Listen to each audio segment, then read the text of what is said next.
Oh, fuck. That's right, today we're going to be looking at Mega Man 2. I really enjoyed the heck out of Mega Man 1, so Mega Man 2 must be just as good, if not better, right? Right? So let's just get into the game, and what better way to start than with the story? And this game actually has one! The story of this game is that in the year that this game can no longer take place in anymore, because we are well past that point now, Dr. Wily is up to no good again and has created 8 new robot masters to help him take over the world, and Mega Man sets out to stop him, which is kind of what happens when you leave the scene of the crime. You notice 2 things on this title screen. The first thing is this banging music, turn it up! Ow, turn it down, it's hurting my ears. The second thing you notice is the difficulty options here, either normal or difficult. I mean, at least they're not being subtle this time. Once you press start, you are greeted by the 8 robot masters you'll be dealing with over the course of this game.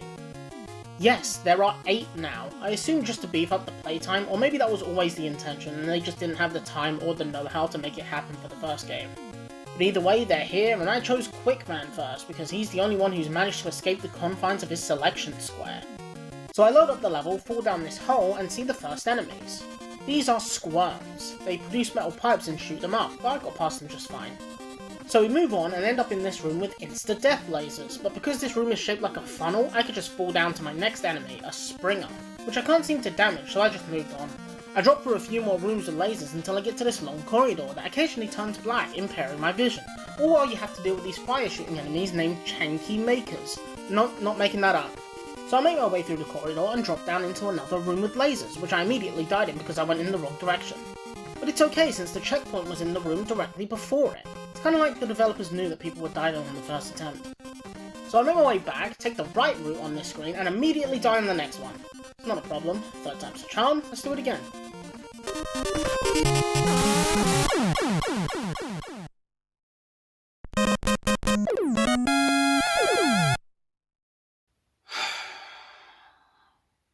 Okay. So I make my way back through the level, grab these items this time, including an E-tank that restores your health, momentarily put myself in the void, and actually make it past that laser room. Ooh, an item!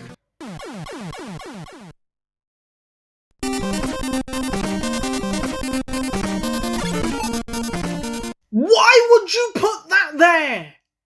So I make my way back, avoid the item this time, fall through the next few laser rooms, which they barely give you enough time to do, and come face to face with this guy.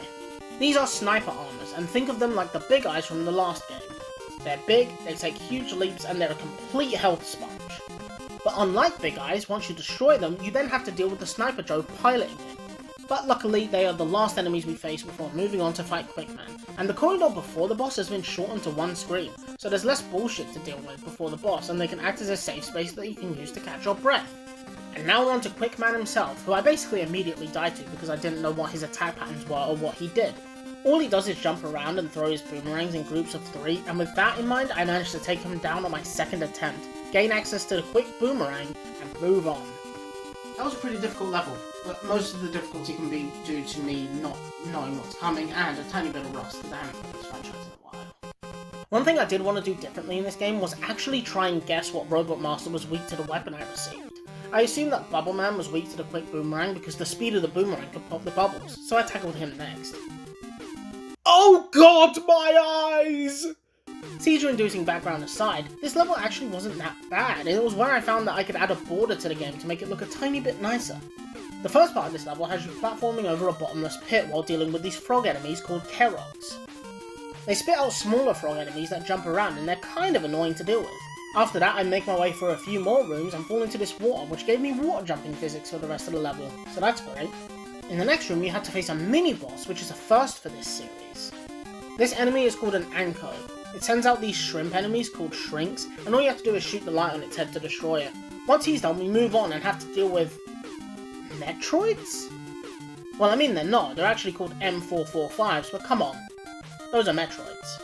And all I have to say is this part is tense. It has you dealing with the constantly spawning Metroids while having to platform in a corridor with a spiked ceiling, whilst also having water jumping physics, and it's really nerve-wracking. Once you've dealt with that, you have to go against another Anko mini-boss, which wasn't too difficult. After that, there's a small platforming segment with these crab robots called Claws, but after you get through that, you're onto the boss Bubble Man himself, and he went down pretty easily. Not much to say about the fight really, he wasn't too tough. 2 Robot Masters down, and so far this game is way easier than Mega Man 1. Sure, it has its moments, but so far it's not been too bad. I assume that Bubble Man's weapon, the Bubble Lead, was strong against Heat Man, because bubbles are made of water, and water extinguishes heat, and I swear to God, if it's the other way round, I'm gonna kill someone. The first part of Heat Man's stage is actually really fun to speed through. All it has is constantly spawning tellies and flyboys as you platform your way to the end of the room, after which you have to deal with everyone's favourite mechanic in the Mega Man franchise, the disappearing blocks. This part's even structured like the ones in Iceman's stage from Mega Man 1, with the enemy down there, which if you don't have Quickman's weapon will be a problem for this section. Luckily for me, it didn't take too long.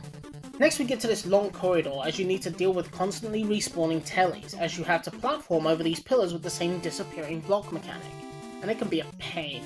So much so that I actually got a game over here, but I made my way back and got through it with minimal effort, and then we get to the worst part of the entire stage. You have to platform on the disappearing and reappearing blocks over lava in a bottomless pit, and it is so annoying, mostly because you can't tell when or where the blocks are going to appear. I mean, look at this, I'm doing pretty well here and I'm almost to the end, and just when I think I'm going to do it, boom, block right above my head. How was I meant to see that coming, game? And guess what? The next room has you going up against a sniper armor, which if you die to, sends you back to the start of that disappearing block hell. But luckily, that's the last thing you need to deal with before the boss, which due to me having Bubble Man's weapon, went down in about 3 shots, and gives me access to Heat Man's weapon, the Atomic Fire. What the fuck? Why does that one have such a cool name? We also got a new item by the name of Item 1. It lets us place a floating platform wherever we want, which I could see being useful in the future. Either way, we got it, and I assume that the Atomic Fire was strong against Metal Man, because it could melt the metal. So let's tackle him next. The first part of this stage has you platforming on conveyor belts while having to avoid these spikes that drop down, and it's annoying to deal with. The conveyor belts just had me over or underestimating my jump, so I kept getting hit, but I managed to get through it. Next is this drill segment, which I have no idea how to deal with. There are so many coming out of the ground and ceiling that it's practically impossible to not get hit, so I just spammed the fire button and ran through the best that I could. Next section has you dealing with these Pyro bots that run on these gears that you have to shoot before they get to you. After which you need to deal with them and blockies at the same time. However, there are no conveyors this time and it's pretty easy to deal with. And now we're on to Metal Man himself, and this one actually took me a while. Firstly, Heat Man's weapon was not strong against Metal Man, so I guess my assumption was wrong. Secondly, because I now didn't know what was strong against him, this led to me wasting multiple attempts just trying to figure out which one he was weak to, if I had it at all. I eventually found out that Quick Man's weapon was the one I needed to use, which led to the next problem. This guy is so hard to beat. He jumps around constantly, fires his sword blades everywhere, and Quick Man's weapon doesn't reach too far, so I had to be in his face to hit him, which is easier said than done. But after many tries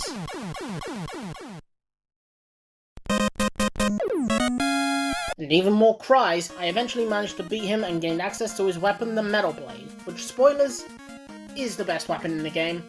It's strong, it doesn't take up much energy, and you can fire in all 8 directions, so it should be no surprise that this was my go-to weapon for the next level. Speaking of, since it is a sword blade, I assumed that it would be good against Woodman, so I picked him next.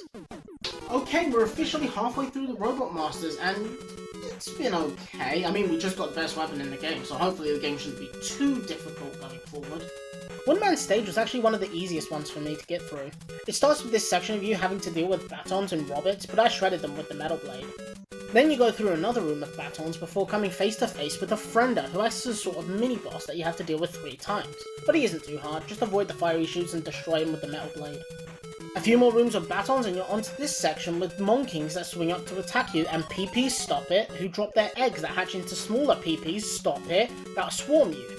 But yet again the Metal Blade destroys them. Have I mentioned how good the Metal Blade is yet? After that and 3 more rooms of robots, you're onto the last section of the level where Cuckoos run at you and occasionally jump to attack you, and the Metal Blade can't actually damage them, but I didn't find it too hard. And now we're on to Woodman himself. Shred him, Metal Blade! What? So it turns out that Heat Man's weapon is the one I needed to use for this one, which... okay, fair, it was my second guess, but really? The sword blade doesn't damage wood.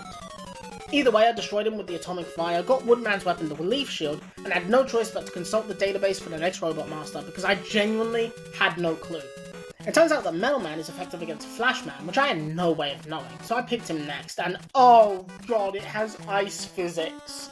You know, the funny thing is, besides the ice physics, this level was actually really easy. The only new enemies in this level are shotmans. There are other enemies like sniper armors, blockies, and squirms, but that's it. It also doesn't help that I used Iron 1 early in the level, and that basically gave me access to the easiest part for this level. I had to get through these sniper armors near the end of the level, and with the ice physics, it was annoying, but I managed to, and made it to Flashman himself, and he didn't even attack me. Yeah, that was the easiest one. After that complete travesty of the fight, we get his weapon, the Time Stopper, and we also get item 3. What about item 2? And I didn't really use this one. It spawns another platform, but this one can crawl up walls. But again, I didn't use it all that much. And with that, there's only 2 Robot Masters left, and let's hope they're not too much of a challenge. So far, this game's difficulty has fluctuated from piss easy to hard as nails. Let's hope the next level is a bit manageable.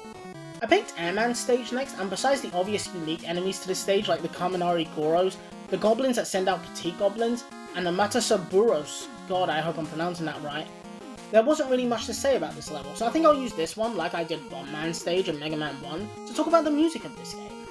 Now you have to remember that this is still an NES game, so there were certain limitations when it came to the music on the system. But given the limitations Capcom had while making this game, god damn, they knocked it out of the park with this one! This soundtrack is incredible, and honestly the only track I don't really like is Quick Man Stage, because it sounds like it's being played on a printer, but that's about it. And for the 2 people that might be asking, my favourite tracks in this game are Crashman Stage, Airman Stage, Woodman Stage, and Wily Stage 1, but we'll get to you. Airman was annoying since his projectiles covered half of the screen and he could push you back, but with the Leaf Shield I took him down just fine. And with him gone, we gain access to his weapon, the Air Shooter, alongside Item 2, which is a platform that you can ride until you run out of energy, or it hits a wall. And there's only one more Robot Master left, Crashman, so let's tackle him. Yeah! This level is a lot like a Legman stage from Mega Man 1, because it focuses on verticality rather than going from left to right. The only other levels that have vertical segments were Flashman and Quickman, but even then I think the only one that really capitalized on it was Quickman because of the lasers. The only new enemies in this level are these guys called Neo Metal. All living things kneel before your master! This level has a moving platform gimmick, which I think is a neat idea, however I couldn't help but think of it as a bit pace-breaking. Like I'm in the middle of a level and now I just have to wait. Music slaps though. Then you get to this ladder segment. This part sucks. All you have to do is climb a ladder while enemies attack you, and the bird enemies can make this way more annoying than it should be.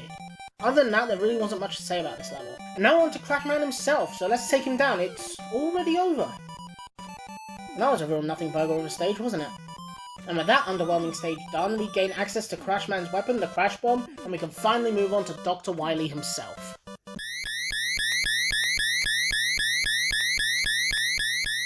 Jesus Christ, does every game in this franchise have this god-awful noise? First things first, this music slaps. This is the best song in the game by far, and you can tell Capcom felt the same way because this song is on the title screen, in 2 of the Wily Fortress stages, and in the staff credits. Capcom loved this song so much, and goddamn I do as well.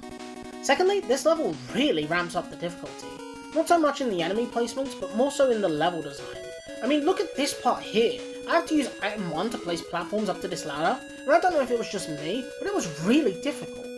I just couldn't quite make the last jump, and if I ran out of energy, then I would have to kill enemies in the previous section to get the energy back, just to try again. This part took me longer than I wanted to admit, but I eventually got through it and made it to the next part where I have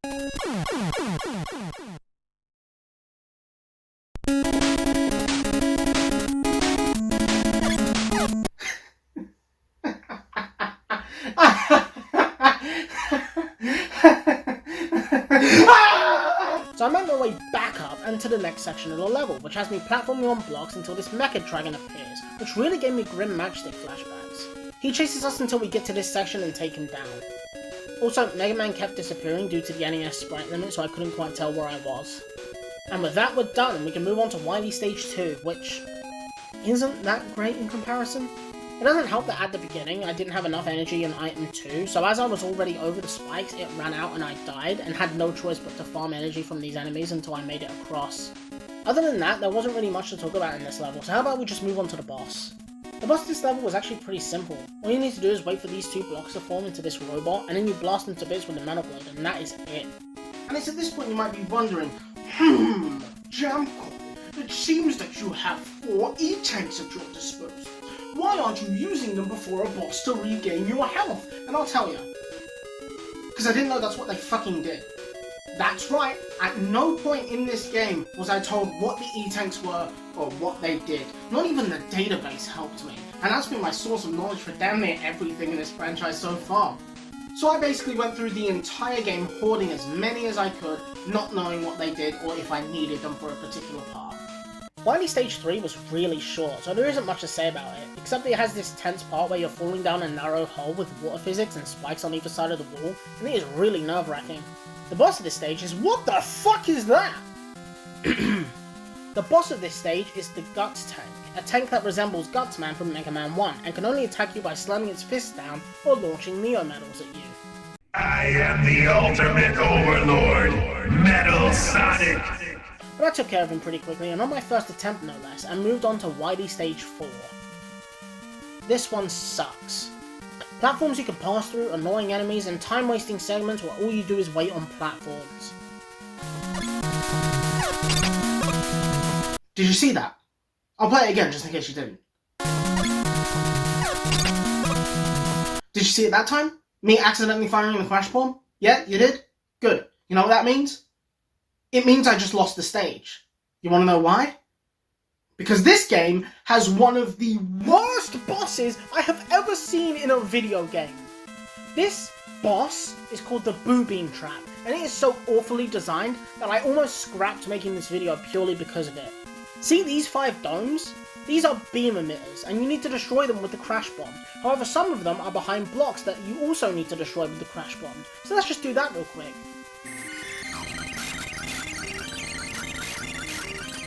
Oh diddums, I've run out of weapon energy and I've only destroyed 2 of them. Whatever shall I do now? Die. Because that's all you can do. And furthermore, even if you did have the maximum amount of energy, and you knew the most optimal way to deal with all of these beam emitters, you still have to know to place a crash bomb there, of all places, so it can destroy both the beam emitter and the block in the way of the last one while they're all firing at you. Terrible. Absolutely terrible. It's like the developers of Mega Man 1 met up with the developers of Mega Man 2 as they were making this part, sneezed on them, and infected them with the "We Hate the Players" virus. Downright dreadful. Luckily, Wily Stage 5 is infinitely better, as it's just a rematch of all 8 Robot Masters, which due to me actually knowing their weaknesses now, was a cakewalk. Final boss time, as we're up against Dr. Wily himself in yet another 2-phase final boss, and this one was way easier than Mega Man 1. All I did was use the Metal Blade, and I only needed to use an E-Tank once. But either way, we defeat him, he flies off, and the floor crumbles and collapses, causing us to fall into Wily Stage 6 for one final showdown. And this level is completely silent. And it is so good. You know, for a game with such amazing music, it's kind of insane that for the final level they decide to cut it entirely as you head to the final boss. It's fascinating and a little bit intimidating. The only thing you have to worry about here is the red droplets dripping from the ceiling, and that is it. Now we're on to the true final boss, as Dr. Wily ascends down, starts levitating, and turns into an alien? Commencing the final boss, as he flies around in a weird way, fires projectiles, and is only weak to bubbles for some reason. The reason soon becomes clear, as once we defeat him, it turns out that the alien was actually a machine being controlled by the true Dr. Wily. Once he realizes he's been defeated, he gives up, begs for forgiveness once again, and Mega Man, learning from his previous mistakes, gives Dr. Wily into the police. Just kidding, he leaves again. Why? And that is Mega Man 2. God, it got really hard near the end there. Do I think this game is better than Mega Man 1? Yes, I'd be stupid to say anything otherwise. But do I think Mega Man 1 has some things in it that Mega Man 2 could have heavily benefited from? Abso-fucking-lutely! Firstly, I found the difficulty in Mega Man 1 to be a lot more consistent. Was it hard? No doubt, but it was consistently hard. In this game, the Robot Masters, barring a few exceptions, were really easy to take care of. But once you get to the Wily stages, it's like the difficulty gets turned up from a 6 to a 14. It's that drastic. But I still like this game, due to the fact that the level design and the pacing of the levels are all incredibly good, and the music just complements it even more. But would I recommend this to a newcomer as their first Mega Man game? I'm not sure. Because for me, I can only appreciate this game because I know what it does differently from Mega Man 1. If you play this game first, and you have no knowledge of Mega Man 1, this could be a very terrible time for you. So I think Mega Man 1 is a must-play in order to understand and appreciate Mega Man 2. It's also the same kind of reason that I can't get into remakes of games, really. But that's a discussion for another day. But with that said, the game's good, and I hope that Mega Man 3 can solve some of my issues and improve upon Mega Man 1 and 2's game design philosophies. Maybe they can balance up the difficulty a bit as well. Because I'd rather die than deal with this bullshit again.